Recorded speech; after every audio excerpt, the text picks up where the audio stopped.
Spoilers for episode 1 of A Night of the Seven Kingdoms. I'm not speaking for anybody else, but I'm just saying maybe I am a little bit traumatized from Game of Thrones and House of the Dragon. Because even though A Night of the Seven Kingdoms is starting off as a nice medieval romp, experience has taught me not to trust you, HBO. The show just premiered last night, and so far it's giving good time. The girls are at the Renaissance Fair with some camping and watching shooting stars like we're back on our Animal Crossing islands during the pandemic. It was a time. A nice buddy road trip story, kind of father-son or mentor-mentee. But we're also friends and we're learning life lessons from each other along the way. It's a little too cute, a little too wholesome. I tee-heed and ha-ha a little bit too much for a Game of Thrones show, so what's the scam? Home box office Maximilian Network. That's your government name. Why are you lulling me into a false sense of security so that I trust you and fall in love with these characters? And then which one is gonna be decapitated, huh? Or eaten by a dragon? There are no dragons. Or ran through with a spear? Or have half his face chopped off because he don't know when to shut up? What are you waiting for? In the Westeros timeline, this show takes place about 77 years after House of the Dragon and the Dance of the Dragons, and about 88 years before the events of Game of Thrones. Dragons are extinct, which means that even though there is a Targaryen sitting on the throne with no dragons, they're not really big and bad no more. They don't got it like that. So we're actually in a pretty chill time. A more peaceful era. Right out the gate, we meet Dunk, who is tall as hell. And he desires one thing more than anything else in the world: to be a knight. To find the Pirate King's treasure. To be the very best that no one ever was. My dude just wants to make it out of the proverbial hood, make a name for himself, and do good in the world as a knight. He served under Sir Arlen of Pennytree, who's dead as hell. Just passed away at the beginning of the episode. Rest his soul. There's a tournament happening in the big city or somewhere. And Dunk is like, okay, this can bring me some glory, some honor, and secure my future as a knight. So he takes Sir Arlen's shield and sword and claims that Sir Arlen knighted him before he passed away. Because any knight can knight any knight.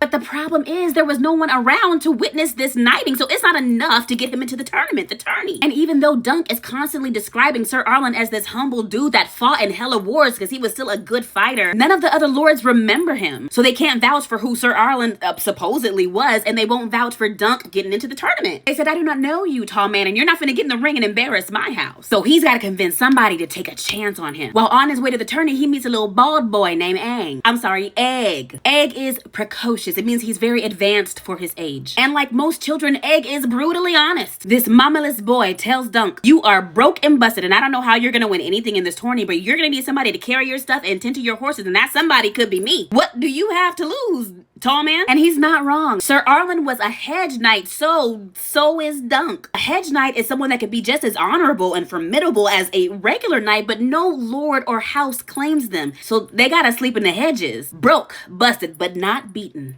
So that is the buddy story that is being set up in this first episode. And yes, the tone is so much lighter than Game of Thrones, and that's good because my nervous system needs a rest. It also makes sense because not everybody in Westeros was killing each other for the throne. Like, some people were just living lives, setting goals, making love, collecting coins, trying not to die of scurvy or the plague or whatever disease was hot back then. So far, A Night of the Seven Kingdoms is funny. It's not presented like a comedy. It just finds a very good balance. Like Dunk smashing his head up against doorways because he is so damn tall. The banter between Dunk and Egg, and Dunk constantly getting humble. Or any moment, any scene with Lionel Baratheon, who goes from being this very imposing, drunk, unhinged lord to this very imposing, drunk, unhinged lord that lets you wear his antler crown if you dance with him. So like... And if you're not a normal person and you need a little bit more darkness and blood and violence in your fantasy, that's fine. Don't worry, I have seen more episodes and I will not spoil anything, but blood is coming. Just you wait.